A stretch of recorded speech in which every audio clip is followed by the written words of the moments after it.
live from the glorious city of Melbourne and live from the USA.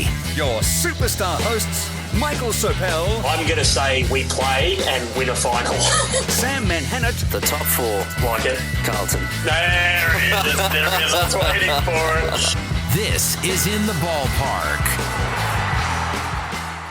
Hello and welcome to another episode of In the Ballpark. I'm Sam, of course, joined by Michael.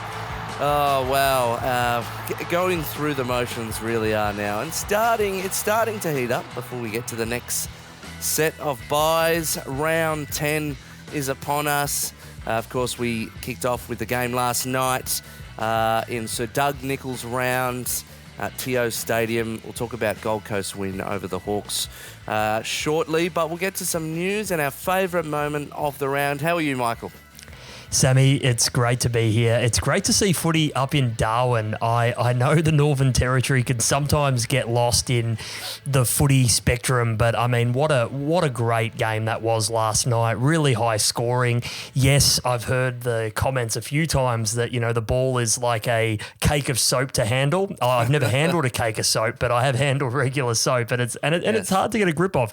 But yeah, it's fantastic to see footy in the NT, so I'm really excited to talk about that. Also, aesthetically, I love some of these Indigenous jumpers that come out, and all of the clubs have gotten on board of this, and I think it's fantastic to see the AFL really embracing that. Some clubs even have two for both the rounds. Correct. Different colour schemes, similar designs. Sammy, I love it. And look, if it drive some revenue for some of these clubs and maybe reinvest that money into some Indigenous communities and education, then I'm all for it. Yeah. What are some of your favourite designs off the top of your head? I think I really like Bulldogs and West Coast have really done well this year. I really like the contrast between the West Coast where it's got the whitish in the middle between the blue and yellow. I think that looks really good and really stands out. Some do look a bit over the top.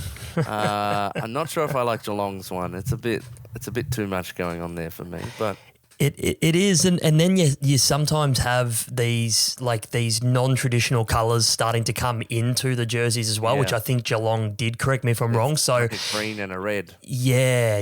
So sometimes it can be a little too experimental on that. But hey, we've also seen the Gold Coast Suns wear pink salmon this year, so I guess there's no rule book to the kind of jerseys that you put out there. But I think Adelaide have done a pretty good design there with some of sort of the dot artwork with the eagle, with the crow. So yeah, there's some great designs, and I have no doubt that Dreamtime at the G will be a real centerpiece in a week or so time. But yeah, it's awesome to see, Sammy.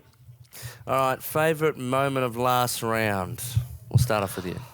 Oh, yeah. Well, I mean, it really was Super Sunday, wasn't it? I mean, I think the combined margins was like 6 points between three games. You had that incredible game at the MCG, what was it, 16 versus 18. We weren't expecting too much, but in the end, that game-saving tackle where West Coast were really flying into their forward 50, had a chance to ice that game there and would have been West Coast's first win for the season, but it wasn't to be. So, look, I love acts of desperation like that, Sammy boy. Obviously, the Giants continue their incredible streak down at the GMHBA Stadium, which no team at the moment has been able to do in this modern era. And then, of course, I mean, the North Melbourne-Brisbane draw. I mean, that was a wild game. And North, probably out of the two teams, would be kicking themselves the most because they were really, really close to winning that game. And the dog here also agrees with that, Sammy boy. If you could hear that in the background, it's like, come on.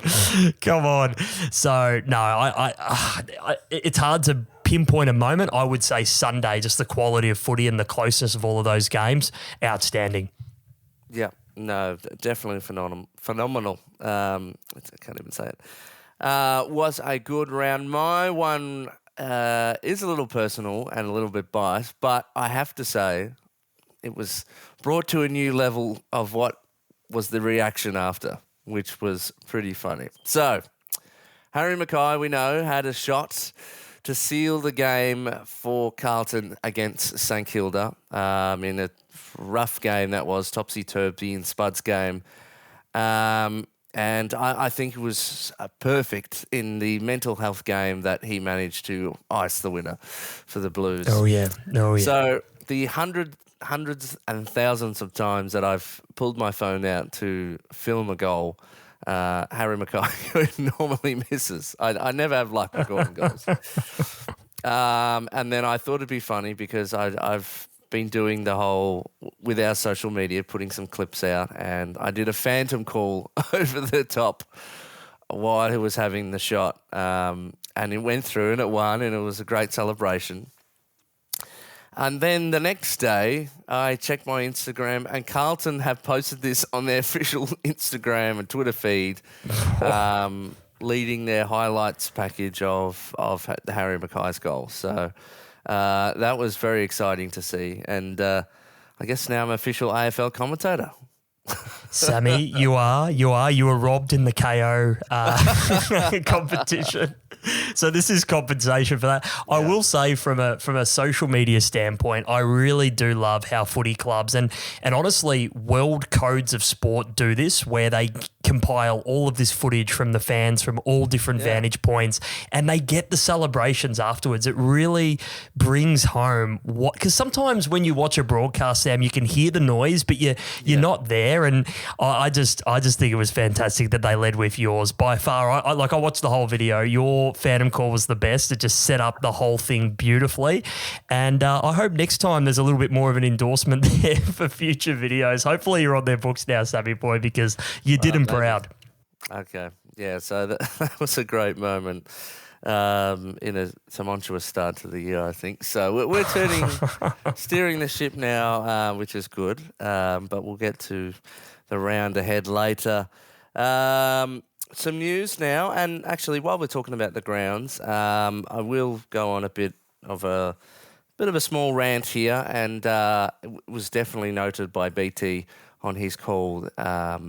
I think it was at that game about the kind of creativity and the kind of less functional way the screens are being used now. And there was many times during his call of the game for Triple M he was calling for that after the goal, all the screens in the stadium, including usually the ribbon one that sits around the level 2 that always has the permanent score, disappeared with some sponsors or whatever, so he couldn't actually read the score out of the game live because it had disappeared off every single screen in the stadium. Oh no. And then with the big screen now, they've kind of made the actual scores less prominent and the stats bigger. So it's becoming, and I know they're stylising it in the font of the team, and it's good that the home teams can have a bit of choice in that, but I think it's going too far the wrong way. And it may look good on a computer screen when you're looking it up, but if you're standing in row Z at the other side of the ground trying to read the score, it is not functional. And for me, who can't see very well, I rely on these screens and other tools to watch the game when it gets to the other side and reading the score. And when I can't read that, that's where it becomes a big problem. And with Marvel's side of things, I found it really disappointing. I think in the second year of using the big screen, they managed to use more of it. So I think they had one sponsor to the left, and then because it's such a wide thing, but now they're wedging it, and so it's got the two sponsor, or sometimes it's not even a sponsor. It's just the 3D logo spinning around in the other one, which to me is just a waste of space. Fill the screen, because and then there'll be oftentimes, from my perspective, where I will look up to the screen because the ball's far away. It's at the other end of the ground, and the players will look the same size as they do in my eyes from that far away as they do on the screen, which to me is, it doesn't make sense. It's not a broadcast view of the game. You're not doing a second TV coverage. You're meant to show the stuff in bigger version in close-up shots because we can't see them. So I hopefully they fix that. So I think it's because we're using the 4K cameras or something. I remember some kerfuffle about it going on, and then they were able to stretch it for a bigger part of the screen. But I think they really need to fix that up, because it's just the one thing you want to go on and rely on to be able to see is the score and the game on this big screen. So yeah.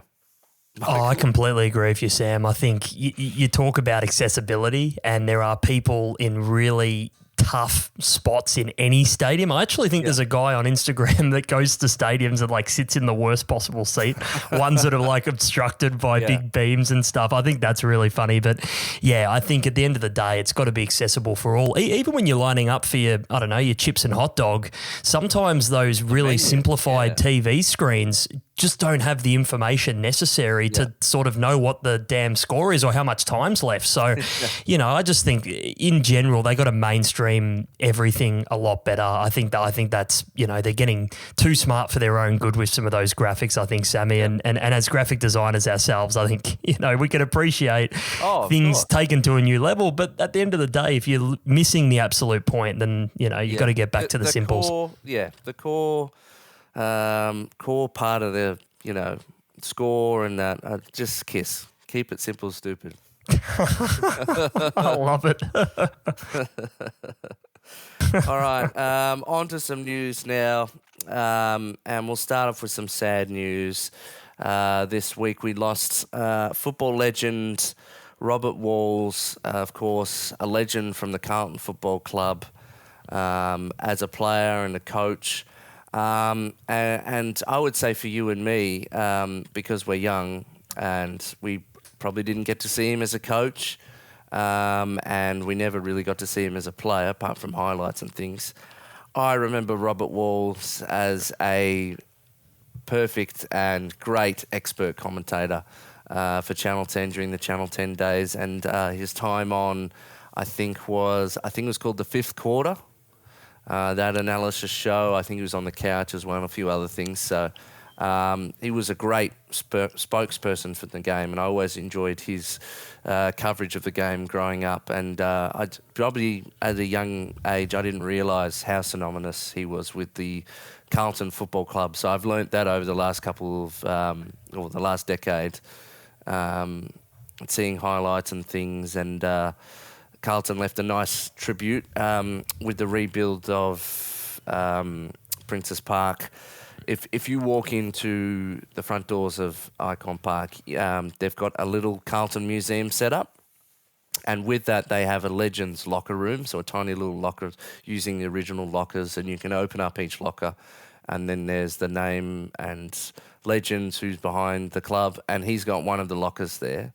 And they left some flowers outside his locker. So, sad way, but he was a legend of this game. And Michael, you've got some stats from his amazing career. Yeah, I do. And before I get to that, as you were saying, the Channel 10 days, that was a fantastic broadcast. And him and Stephen Quartermain, they worked really closely together. I know Jared Healy spent a lot of time with Wolsey on a lot of the broadcast side of the game as well. And I think Wolsey was actually reflecting on an episode of Open Mic, and also Mike Sheehan and Wolsey had a great relationship in the media together as well. Just how much he enjoyed being a part of the media and being a part of the broadcast, because obviously he loves the footy, he lives and breathes it. But I think the thing that became very evident with all of those shows, Sammy, was that he just has such a great footy brain, and he could be critical because he's been in all of those positions. I mean, 259 games as a player for Carlton and Fitzroy. He kicked a total of 440 goals, and he won premierships in 1968, 1970 and 1972 with the Blues, and also earned him the Hall of Fame spot as well, which is so difficult to get in our great game. But he had a coaching career that included the 1987 Carlton Premiership side there, and he also had stints with the Brisbane Lions when they were very early in their competition days up in Brisbane. And of course, he was finally the coach of the Richmond Football Club there, and actually had quite a big say in Ross Lyon's first senior coaching job at St Kilda, because Ross was a assistant coach there at Richmond. So he's been very influential in the games, and probably the crossover, Sam, with a lot of those different people in the game has been probably quite significant, probably like a Lee Matthews in just all the different touch points he's had. But unfortunately, he passes away at the age of 74 from leukemia, quite a long battle with that. And this was a part of a voluntary assisted choice from him. And, seeing his wife, who passed away sadly of cancer, just didn't want to go through the battle any more than he needed to. And I think it's, obviously a tough decision, but one that he was very comfortable with. So, obviously the footy world losers are great, Sam, but as you know there, those stats speak for themselves. He was an absolute great of our game. And also a big fan of pie floaters. I heard a story about whenever he went to South Australia, he would tuck into a pie floater. So I know Jimmy would love to hear about that. And from an Essendon perspective, he, of course, was a part of that really great call in 2004 where the Dons were trailing the Eagles, and he actually predicted James Hird coming into that stoppage, and he said, if anyone's going to get the ball, it's going to be James. And, of course, he predicted that winning goal sequence. So the guy just could read the gameplay like no one else, and he'll sorely be missed. But Sammy, as we always know with these greats, their legacy will live on forever. Yep. Also in the news, EJ Whitten Legends game will return this year. They're saying it'll probably be in the bye round between the end of the season and the finals, which will be very good. They've needed something to fill that space for a while, and this is the perfect thing. I think we've mentioned this before on the Sports Desk days, that would be a perfect fit. So glad for them to come to their senses. So be good to see that back. And some fixture changes. We've got, I think it's from round 13 all the way to before the last round. All the times have been set. What are some of the standout things? I think Carlton's got way too many Thursdays. I'm not sure if I'm keen on Thursdays. I mean, you do. So you're one of the top three teams that have 4 Thursday or Friday night games. So up there with Carlton, Essendon, GWS, and not to mention the Dogs. Obviously, they've been sparkling in this opening part of the season. They feature in 5 Thursday/Friday night games, so the most of any club. And then you've got 16 clubs featuring in Thursday/Friday night games across the calendar. So, Sammy, I don't know what you think about this, but 3 Friday night double headers in both rounds 17, 20 and 23. Now, of course, that's a bit of a floating fixture, particularly towards the pointy end where teams might or might not feature in finals. Sammy, is that a little bit too heavy? I think so. And I think we're forgetting the traditional slot, because Carlton, I looked at this and I was extremely disappointed that there is not one traditional Saturday afternoon MCG clash for Carlton at the G. So disappointing. So very disappointing, because you can almost bank on big fans coming to those games, 60 plus, We play Collingwood again on a Friday when we played them Thursday night. So I think you could have the night and the day with the return. But what happened to this big? Is it because the games are being locked away behind a paywall? They're going to have to put all these games on nights where it's coverage by free to wear or something like that. Is that something to do with it? But because I think if we're going to just throw away the big games on a Saturday afternoon, no, I think that's a real sad moment for football if we lose them. Their traditional slot, 1:20 or 2:10 or even the twilight one, which is okay, but the 2:10, the 2 o'clock on a Saturday afternoon, you got the whole day ahead for you, and even the night. I think it's a shame we lose that. I've got so many great childhood memories of that slot. You and I both, Sammy. Even just the ease for families getting into those games. I mean, a lot of people, they work. They work on a Friday or work on a Thursday. So it's tricky for people logistically to get to these games because they finish so late at night. But as you said, the Saturday afternoon fixture is definitely a favourite. And, I even think the finals schedule's in a bit of jeopardy, and I know we'll get to that, when it's closer, but even a Thursday night curtain raiser for the finals, I much prefer a Friday night final so you can get that Sunday afternoon final that typically is at the MCG, and it's an elimination final, which people love. Yeah, 100%. All right, well, we better get to the round ahead, and we'll start off with round 10. Last night it kicked off in Darwin, and it was the Gold Coast Suns by 8 points in the end after a thrilling start from them, and it looked like Hawthorn were going to be just absolutely obliterated. The Hawks clawed their way back into the game and remained a constant thing, but the Suns were strong enough. So 16-8, 104 to the Hawks, 15-6, 96. What did you think of the overall performance from both the Suns and the Hawks? Oh, yeah. I felt like for most of this game, Sam, the Suns are in control. And I think we need to look at some of the crazy numbers, particularly from their backmen, around just how much transition footy there was. I mean, John Noble, 1,001 metres, if you don't mind. I mean, he was getting plenty of the pill.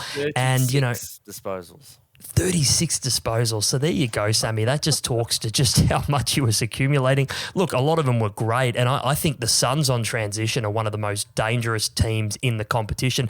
And look, don't get me wrong, aesthetically, I love this game, and I hope we see more games like this. But realistically, it will be fascinating to see if the blueprint to beating the Gold Coast Suns is making it a slow, congested, dour affair. Now, we know they have those inside bulls like your Matt Rouse, but you do wonder, like, come finals time, if they're there, and you would imagine with 7 wins now, not even at the halfway mark, that they're on track to get there, especially with a lot more games down at Carrara. But they've got the game in hand as well.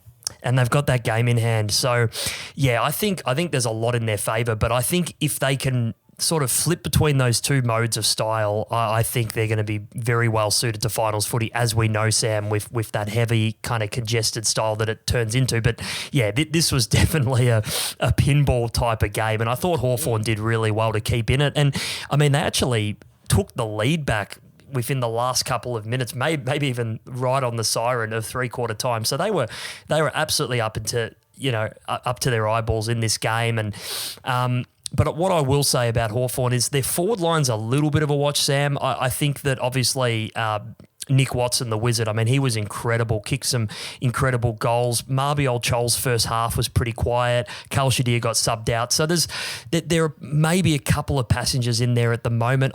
Correct me if I'm wrong, but I don't think they decided to travel with Jack Gunston for this particular game, and he's been in really hot form for the Hawks. So yeah, I think their forward line, obviously they're going to be licking their lips when Mitch Lewis comes into their forward line. But are they leaving too much to too few? Time will tell, Sam. But look, for a team that probably hasn't been playing at their absolute best at the moment, the fact that they still sit third on the ladder after that Darwin game, they're doing very well, the Hawks. But in saying that, the next five weeks, Sam, they've got some massive challenges ahead. So it'll be fascinating to see where they end up at the end of that.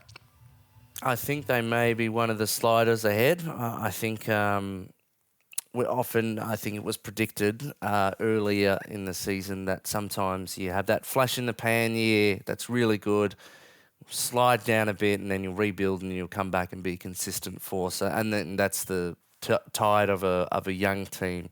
So, well, could be proven wrong, but as you mentioned, some good tests for them going ahead. But the Suns kick along.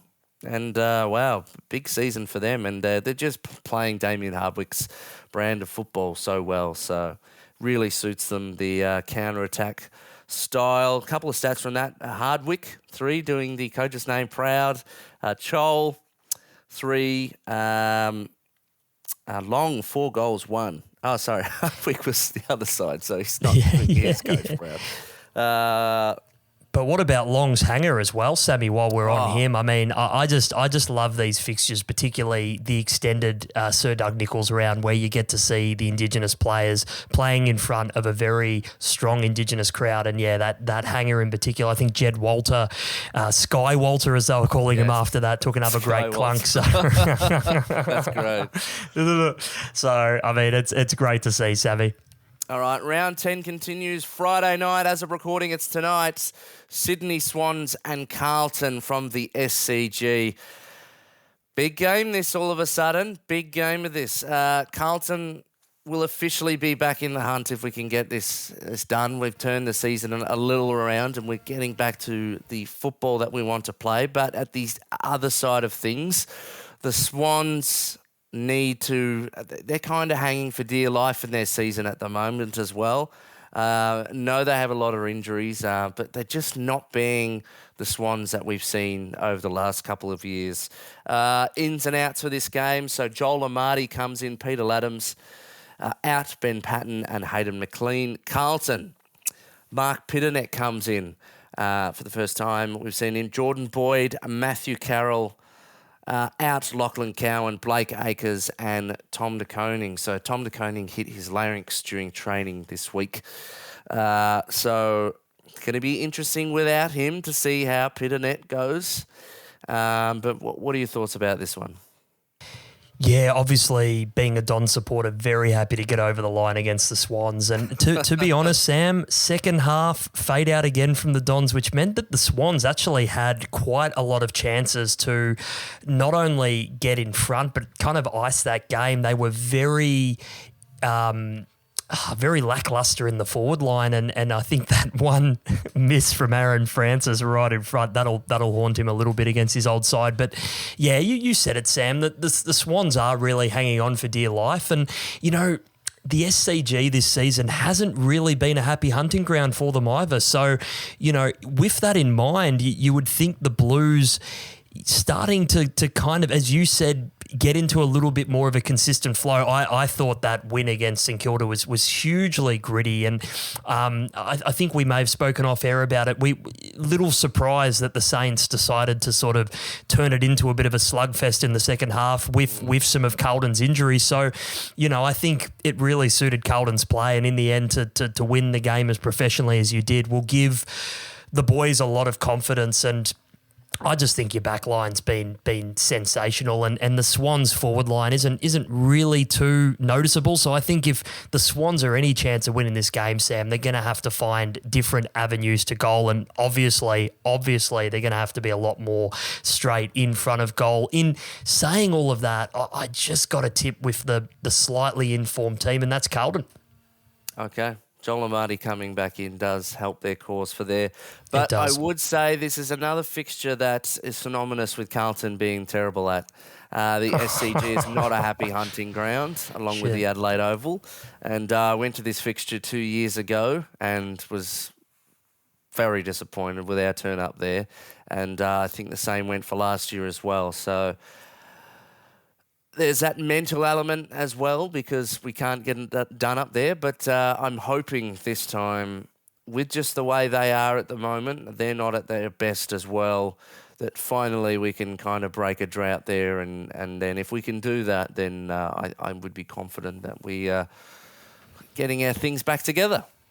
You know, but in saying that, Sam, they were very impressive too, the Swans against the Giants. So whether they just spike for, you know, the big games, the marquee slots, the battle of the bridge is to be seen, because the inconsistencies, the fact that, you know, the following week they weren't able to back it up against a team that they were expected to beat. So, yeah, in that particular regard, do they get an emotional bounce potentially for the fact that they're in prime time and, you know, they're back at home? It'll be interesting to see, but yeah, backing in the Blues for this one on this particular occasion. Yep. Saturday we move on to Collingwood versus Adelaide, 1:20 p.m. at the MCG. We were talking about the traditional slots not being there. This is a good traditional slot. This is great. Changes for these two. Braden Maynard, Brodie Mychek and Pendles comes back in. Out Darcy Moore, Lockie Schultz and Oleg Markov. So bringing some of the players that didn't travel up to travel over to Perth last week. This is a tough one. I was struggling with this one. Third against fifth at the moment. Adelaide have really shown us they're definitely back to some really good form that they've kind of sneakily showed us in patches over the last couple of seasons. But Collingwood are playing above where I think everyone expected they should be. And with this being at the G, I've had to slip my thinking more towards the Pies, as much as it kills me. Yeah. Oh, Sammy, if the Crows were to win this game, I mean, this is their biggest scalp, right? Yeah. I mean, this is 100%. it. this is it. I thought the Crows played exceptionally well to hold off a rampaging Port, an emotional Port, as we know. When they turn up, they're very hard to beat. But look, the Crows have got a seriously talented player in Riley Thilthorpe, and I just thought he was brilliant again for the Crows. And I'm just loving just the contributions that they're getting all across the ground. And that mark from Keane, the Irishman, I mean, that was a game-saving mark in a huge game, probably the biggest game for them for the year against an arch rival. I thought that was absolutely brilliant. He couldn't string a sentence together. Maybe that's just his strong Irish accent after the game, but it was just brilliant. Look, Sammy, I think, I'm kind of leading towards the Crows. I mean, we saw them get it done against obviously a very weaker opponent at the MCG in Essendon earlier in the season. They don't play too many games at the G there. Look, if the Crows want to be a serious contender, they just got to win this. So I'm putting all of the emphasis and all the pressure on the Crows for this one. Darcy Moore is a big out, particularly with those strong tools in the forward line for the Crows. So, look, I'm gonna sneak a cheeky tip here for the Crows. Collingwood taking nothing away from them. They're obviously in fantastic form. And I could have misread something recently, but Braden Maynard, he's been named as the captain for this week, I believe, which is, if that is the case, fantastic to see. He's one of the hard nuts there at the Pies and definitely gives them a little lift every time he gets an opportunity to speak. So, look, I'm going to tip the Crows in maybe a slight upset here, but as you said, Sammy, Pies at the G, they're going to bring a big crowd, as we know. Saturday, 4:15 p.m, Port Adelaide taking on the Geelong Cats. Ins for Port, Willie Rioli and Logan Evans. Out Kane Farrell and Jed McEntee. Geelong have Jack Henry, Lawson Humphreys. Out Ted Closeley and Jai Clark. Big fixture this one. Port, again, hanging around. Are they going to disappoint us this season? But Geelong, they're playing all right too. Yeah, and as we've seen a little bit earlier on in the season, the Cats had a very comprehensive win against Adelaide, particularly when they were purring as well at the Adelaide Oval. So the ground doesn't necessarily spook the Cats. And, look, the Cats have been a little bit up and down in this season in the sense that, have a great win against the Hawks and then they lose to the Giants and they lose to the Saints, but they have great wins on the road against the Crows. And so, they would want to stamp a little bit of consistency here. We know the Cats play their real hard edge footy, come finals time, and throughout the season they're trying to get, games into certain role players and sort of see what their best 22, 23 is. But in saying that, these are the games, if they're going to be a top four contender, Sam, they've just got to win. Port, you said about the Swans, they're just holding on. I think Port as well, and it's ironic both of those teams played against each other in a prelim. So it's incredible how quickly things can slip in a season. So fascinating stuff. Look, I'm going to tip the Cats here by a couple of goals, but look, if Port bring that exact same intensity and energy that they had at the showdown, then they're right a chance in this game. But we just haven't seen it consistently enough, Sam. Giants take on Fremantle, 4:15 as well. So same time there. Interesting. Ouch. Don't know how they've scheduled that one. NG Stadium. Darcy Jones, Toby Bedford comes in for the Giants. Out Jake Stringer and Josiah Delana. Fremantle have made one change. Bailey Banfield comes in for Sean Darcy. Giants back into form. Yeah, they needed that win desperately, Sam. I think we all knew that the Giants had this in them. And what about Jesse Hogan? I mean, he is going to get the 3 Brownlow votes, you would imagine, with, 7 sausage rolls. I mean, he just is an absolute monolith. And just to think that he was on Fremantle's list at one point and he just couldn't get his body or his mind right, and he's went to GWS, probably, honestly, a last-ditch effort in his career, and he's doing this kind of stuff, the Coleman medalist. So Sam, it's a great footy story, and I think he's a real reason why the Giants are so potent up forward when he plays. So, look, they just got back to their best, the Giants, and the ball was moving quick, and their inside bulls were going to work in your Greens and Finn Canahan. So, look, when the Giants play like that, they're very hard to beat, and that was a very good win indeed. And they've been able to blood some youngsters in this season too, which is impressive, Sam. So, teams that are competing that are able to do that, it's always a scary prospect for their depth. But look, I'll keep this one simple. I'm going to tip the Giants despite it being away from home. Fremantle just have not convinced me yet that they've got the goods. But this would be a scalp despite it being at home if they do win it. Okay, this is at home. Oh, this is. Oh, there you go. Well, that makes it hard. That makes it hard. So, and I was right last week. That little feeling of the orange tsunami I felt changed my tip, and was glad that was a good tip, Sammy. It was a good tip. So, yes, interestingly enough, we're going to start to see the second half of the year. Now, the Giants will be back home, so they've been on the road for a few weeks. Because of the Sydney Royal Easter Show. Duh. So now that they're going to have some consistent games at home, and if they're really starting to hit their form now, it's going to be interesting second half year kind of climb for the Giants. So Giants for me. Yeah. Saturday night, Western Bulldogs takes on the Bombers. 7:35 p.m. Marvel Stadium. They're saying they've been advertising this game as Marngrook at Marvel, which I like. I like that. Changes for the Bulldogs. Taylor Duryea, Arthur Jones comes in, out Harvey Gallagher and Caleb Poulter. Essendon, Jaden Laverde comes in for Lewis Hayes, who comes out. Yeah, pretty predictable ins, despite the fact that I think Elijah Sardis is really ripping it up in the VFL. And yeah, obviously absolutely shattering for Lewis Hayes. I mean, the guy is knocking down the door like you wouldn't believe in the VFL. This key position player in his first game of AFL footy, Sam. Footy can be a beautiful sport, but it could also be a real reality check and a cruel sport when, you come in your first game and that happens. I mean, you talk about Jagger on your side of the fence as well, and ACL before the season starts with great promise. So no one is exempt to it, but it certainly does hurt. But look, he'll be back, and he'll do his rehab, and he'll be better for it. But look, that was a gritty win by the Dons. They needed that, and look, 5 wins now in the season. I mean, they're just sitting outside the 8 on percentage. I think a lot of people expect the Dons are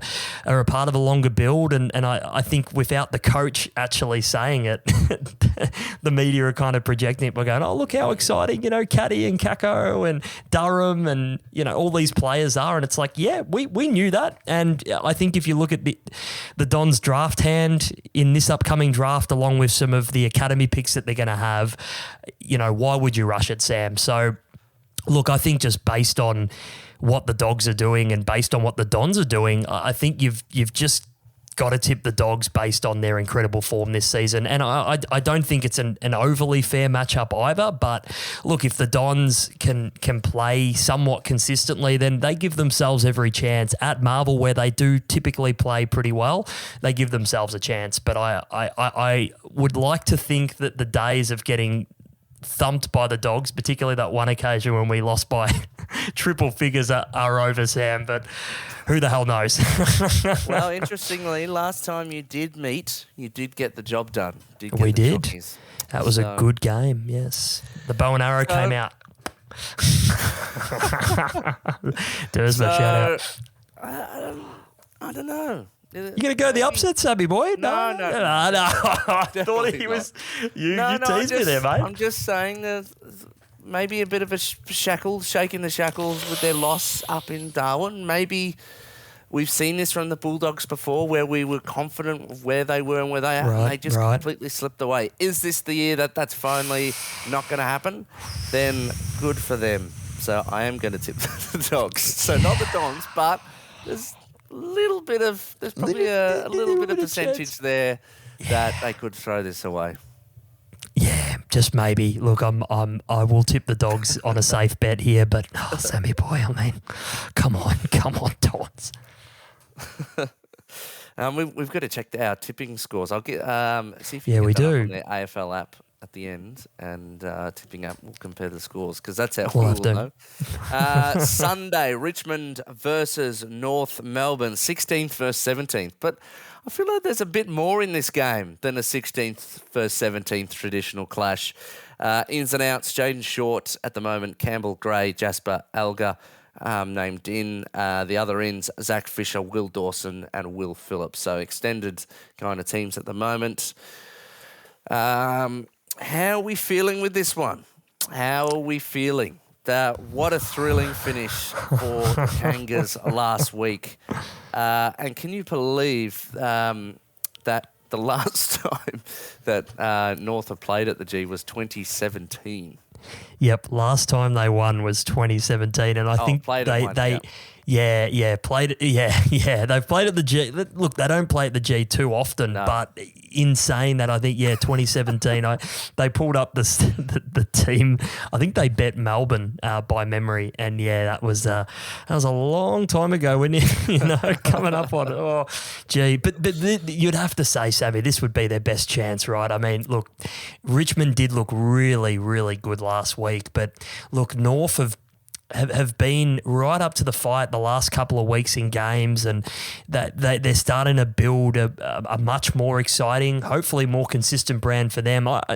This is their best chance, I think, of a win at the G for quite some time, and for that exact reason, I'm going to tip them. But Sammy, as I mentioned to you just at the start of the show, 10.33 points was the lowest average margin last week since round 10 in 1970. So, mate, I think the draw definitely helped that. But, wowee, it was other than that Melbourne-Hawthorn game that I think was the 35-point margin. I think all the other games are under 2 goals, which you love to see as fans. So, fingers crossed this is another good round for it. Last week without Paul Curtis, damn. Imagine if they had him for the last 3 weeks. The AFL really stuffed them up. That was a stinker decision.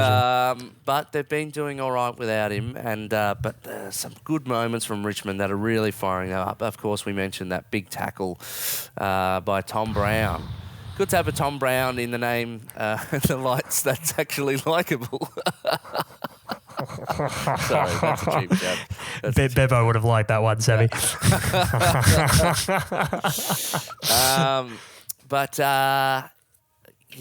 This is going to be a thrilling game, I reckon. I think so too. I really feel like. But I'm going to jump on the kangaroo. Oh, you are, mate? Oh, yes, I am. I like it. But mate, just quickly, who would have thought, like they were comparing the round 9 ladder from this year to last year, who would have thought this version of Richmond, having made the further cuts that they have on their list, would have had more wins this season than last season? Incredible from them. Yeah, I don't know. This is what doing a rebuild's like, because we see so many go wrong. So they've really got a strong base to build on, and scary. Yeah. We've only just seen the era kind of finish, and but the Kangas for me, MCG, Wouldn't that be a great moment? Would that be a great moment for the Roos? That'd be huge. Hopefully they get a good crowd in, Sammy. Yeah, I reckon they will. Do you remember that final? Do you remember that final from a couple of years back? I think it was North, and it was that nice day slot as well, by the way. And they got a really healthy crowd into that game. I think North ended up winning that game, kind of against all odds. But yeah, that was a final where those two sides got a really good crowd in. So hopefully it's the same, Sammy. Brisbane v Melbourne, 3:20 Sunday at the Gabba. Teams Devon Robertson, Keaton Coleman, Ty Gallup, Connor McKenna, out Jared Berry. So extended teams again. For Melbourne, Jake Melsham, Bailey Laurie, Blake Howes, Tom Fullerton, Harrison Petty, Aidan Johnson, out Jacob Van Rooyen, Colton Tholstrup, and Matthew Jefferson. Brisbane, I don't think we need to talk about this game too much, other than this is going to be another L for Melbourne, I think. Yeah, you would think so. Yeah, it's Brisbane for me. I think last week was maybe a little bit of a reality check, a blip on the radar, playing that game in Tasmania, kind of off Broadway. Look, they got lucky there not to leave without 4 points. They do get 2, so that's something. But yeah, you would think Brisbane at home, extended list, they might play a couple of players that haven't had a lick of the ice cream yet. And look, hopefully the D's put up a fight in this one, because when both of these teams were flying at the same time, this was a pretty good matchup. So hopefully it is this time round as well, Sammy. Last game of the round, the Eagles and St Kilda, Optus Stadium, 4:40 p.m. Sunday.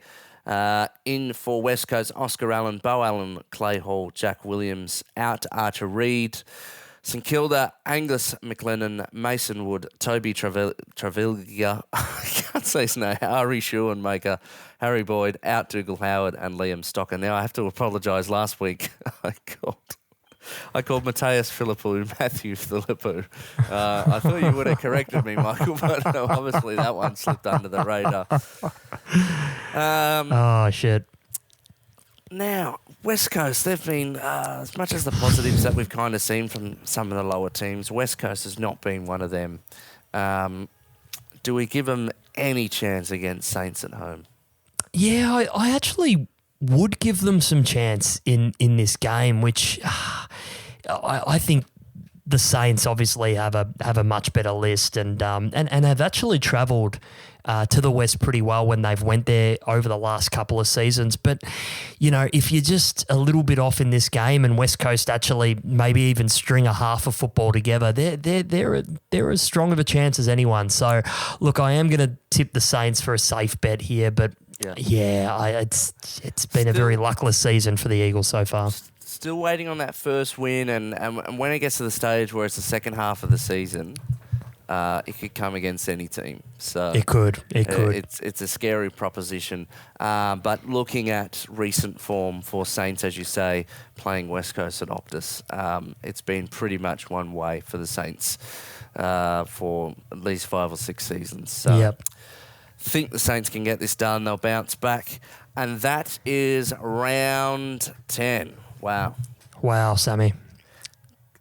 8 kind of starting to shape itself. Brisbane on top. Gold Coast move up. Collingwood 3rd. Hawthorn 4th. Adelaide 5th.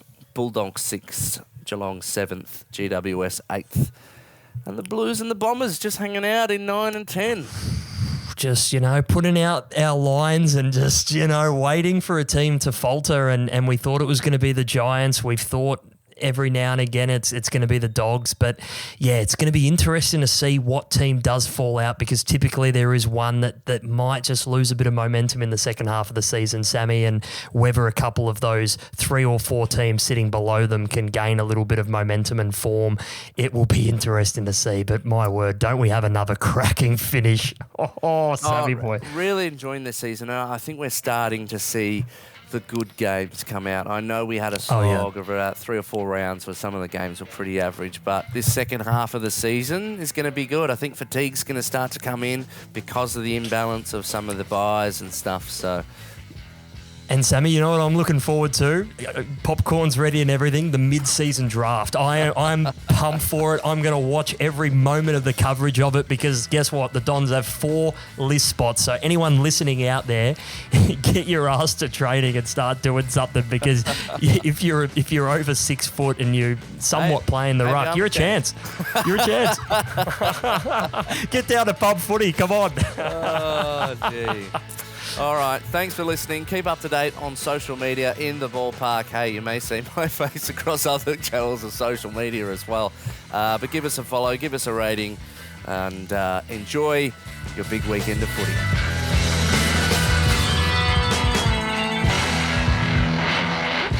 For all your news, reviews, and previews this AFL season, Listen to In the Ballpark.